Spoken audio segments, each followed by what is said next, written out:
नमस्कार विद्यार्थियों, मैं हेमंत स्वामी हिंदी की ऑनलाइन कक्षा में फिर आपके समक्ष उपस्थित हूँ। आज हम हिंदी व्याकरण के अंतर्गत प्रकरण वचन की चर्चा करेंगे, जिसका यहाँ सचित्र वर्णन प्रस्तुत किया गया है, जो कक्षा 5, 6, 7, 8 के लिए उपयोगी सिद्ध होगा। तो आइए वचन पर चर्चा करते हैं।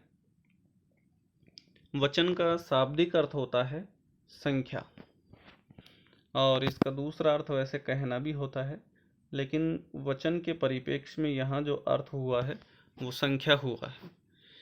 कह सकते हैं कि संख्या ही वचन होती है, अर्थात संख्या को ही वचन कहा जाता है। तो वचन का दूसरा अर्थ कहना भी होता है, लेकिन यहाँ इस परिप्रेक्ष्य में वचन का अर्थ संख्या है। तो संज्ञा के जिस रूप से किसी व्यक्ति वस्तु के एक से अधिक होने का बोध होता है, पता लगता है, उसे वचन कहते हैं।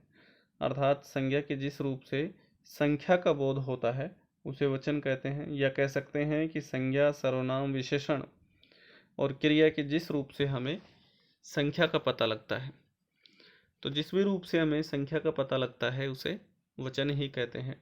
जैसे यहाँ है कि लड़का खेल रहा है या लड़की खेलती है, और लड़के खेल रहे हैं या लड़कियां खेलती हैं। तो यहाँ लड़की एक वचन है और लड़कियां बहुवचन है। तो वचन के दो भेद होते हैं, एक होता है एक वचन और दूसरा बहुवचन। एक वचन की चर्चा करें तो जैसा कि नाम से प्रतीत हो रहा है कि इसमें एक वचन अर्थात एक संख्या का बोध होता है। तो जिस शब्द के कारण हमें किसी व्यक्ति, वस्तु, प्राणी, पदार्थ आदि के एक का होने का, एक संख्या के होने का बोध होता है, उसे एक वचन कहते हैं। कि जिस शब्द से हमें किसी भी व्यक्ति, वस्तु या प्राणी के एक की संख्या का बोध होता है, एक की संख्या, जहाँ केवल संख्या एक होती है तो एक वचन होता है। जैसे लड़का, लड़की, गाय, सिपाही, बच्चा, कपड़ा, माता, पिता, माला, पुस्तक, स्त्री। तो यहाँ सभी एक का ही बोध हो रहा है। टोपी, बंदर, मोर, बेटी, घोड़ा, नदी, कमरा, घड़ी, घर, पर्वत, मैं, वह, यह, रुपया, बकरी, गाड़ी, माली, अध्यापक, केला, चिड़िया, संतरा, गमला, तोता, चूहा आदि। तो इन सभी में हमें एक संख्या का बोध हो रहा है, इसलिए यहाँ एक वचन है। और बहुवचन की चर्चा करें तो वही हो जाएगा कि जिस शब्द से, जिस विकारी शब्द से हमें संज्ञा के किसी व्यक्ति, वस्तु या फिर किसी प्राणी, पदार्थ के एक से अधिक, अनेक होने का बोध होता है। तो कोई भी व्यक्ति, वस्तु, प्राणी या पदार्थ के एक से अधिक या अनेक होने का बोध होता है, उसे बहुवचन कहते हैं। जैसे देखें यहाँ कि लड़के, गायें, तो ये सब बहुवचन के अंतर्गत हैं, क्योंकि यहाँ एक से अधिक संख्या का बोध हो रहा है। कपड़े, टोपियाँ, मालाएं, माताएं, पुस्तकें, वधुएं, गुरुजन। तो गुरुजन भी बहुवचन के अंतर्गत आता है। कुछ एक शब्द होते हैं जिनके अंदर जन, गण, जैसे अध्यापक गण हैं, गुरुजन हैं, पक्षी वृंद हैं, तो ये बहुवचन को इंगित करने वाले होते हैं। जन है, गण है, वृंद है, वर्ग है। रोटियां, पेंसिल, स्त्रियां, बेटे, बेटियां, केले, गमले, चूहे, तोते, घोड़े, घरों, पर्वतों, नदियों, हम, ये, वे, लताएं, लड़कियां, गाड़ियां, बकरियां, रुपये। एक होता है रुपया और एक से अधिक रुपये। तो इस प्रकार से इन समस्त उदाहरणों में एक से अधिक संख्या का बोध हो रहा है, इसलिए यहाँ बहुवचन होंगे। तो इसके अतिरिक्त और यहाँ आपके समक्ष उदाहरण प्रस्तुत किए गए हैं। तो उनको गौर से देख लेते हैं कि जैसे जूता जूते, तारा का बहुवचन तारे, लड़का का बहुवचन लड़के, घोड़ा का बहुवचन घोड़े, बेटा का बहुवचन बेटे, मुर्गा का बहुवचन मुर्गे, कपड़ा का बहुवचन कपड़े, गधा का बहुवचन गधे, कौवा का बहुवचन कोए, कला का बहुवचन कलाएं, वस्तु का बहुवचन वस्तुएं, दवा का बहुवचन दवाएं या दवाइयाँ कह सकते हैं, चिड़िया का बहुवचन चिड़िया, डिबिया का बहुवचन है डिबिया, गुड़िया का बहुवचन गुड़िया, और चूहिया का बहुवचन है चूहिया, बुढ़िया का बहुवचन है बुढ़िया, और लुटिया का बहुवचन है लुटिया।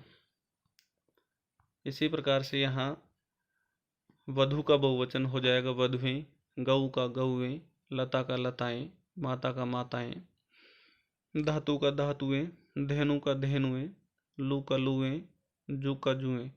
तो इसका मैं बता भी चुका हूँ कि जू जो होता है वह स्वेदज होता है। पिछले वीडियो में बता चुका हूँ कि स्वेद प्लस अज के नाम से बना है। स्वेद का अर्थ होता है पसीना और अज का अर्थ होता है पैदा होना। तो पसीने से पैदा हुआ जो जीव होता है वो स्वेदज होता है। इसी प्रकार से बालक का बालकगण, अध्यापक का है अध्यापक वृंद। तो यहाँ वृंत भी हो जाएगा। तो वृंद का अर्थ होता है समूह, या कह सकते हैं कि एक से अधिक। इसी प्रकार से यहाँ अध्यापक गण भी कह सकते हैं, मित्र का मित्र वर्ग, विद्यार्थी का विद्यार्थीगण, सेना का सेना दल, और आपका आप लोग, गुरु का गुरुजन। ऐसे ही तिथि का हो जाएगा बहुवचन तिथियाँ, रीति का रीतियाँ, राशि का राशियाँ, शक्ति का शक्तियाँ,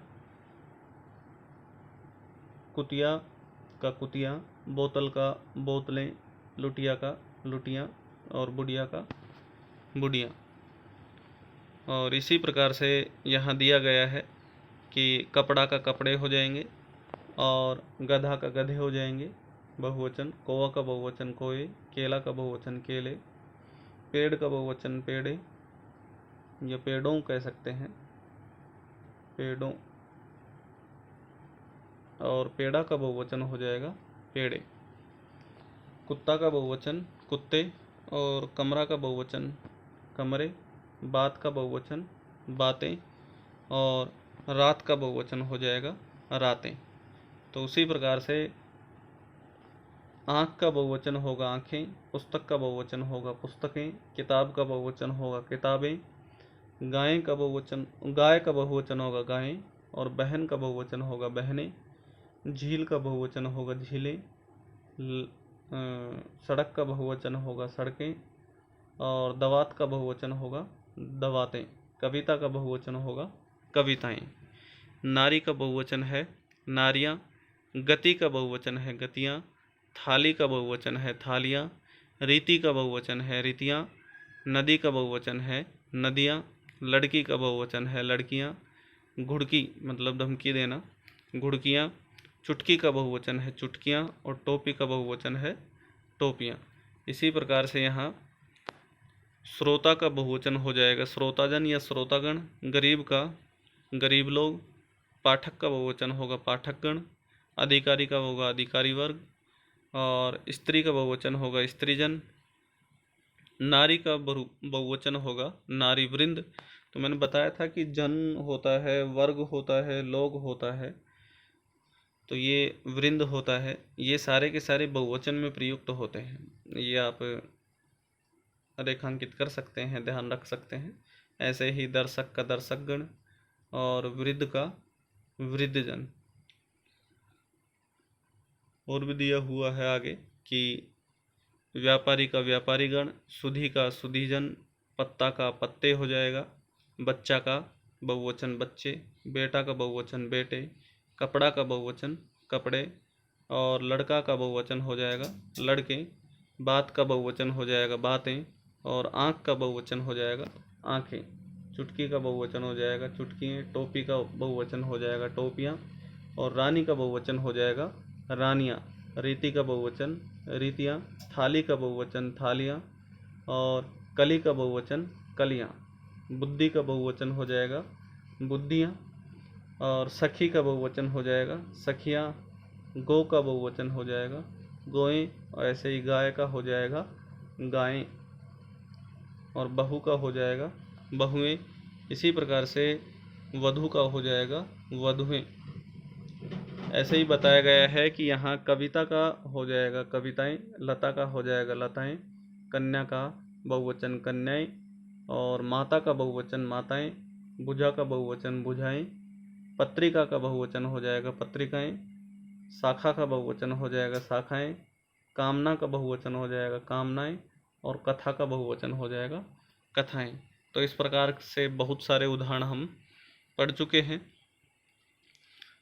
तो इनके अतिरिक्त मैं कुछ एक बता देता हूँ कि जो सदैव ही बहुवचन के लिए प्रयुक्त होते हैं। जैसे प्राण जो हैं वो सदैव बहुवचन के लिए प्रयुक्त होते हैं कि उसके प्राण पखेरु उड़ गए। जैसे ऐसे नहीं कहा जाता कि उसके प्राण उड़ गया, इसी प्रकार से कहा जाता है कि उसके प्राण पखेरु उड़ गए। और हस्ताक्षर, हस्ताक्षर जो शब्द होता है वो भी बहुवचन ही प्रयुक्त होता है। जैसे यहाँ हस्ताक्षर किए गए, इस प्रकार से नहीं कहा जाता है कि यहाँ हस्ताक्षर किया गया। और होता है कि आंसू, इसी प्रकार से आंसू भी बहुवचन होता है कि इस आंसू या अश्रु कि इसके आंसू आ गए। इस प्रकार से नहीं कहा जाता है कि इसके आंसू आ गया। तो इस प्रकार से कुछ शब्द होते हैं जो सदैव ही बहुवचन के लिए प्रयुक्त होते हैं। तो यहाँ हम वचन का संपूर्ण प्रकरण अध्ययन कर चुके हैं। धन्यवाद।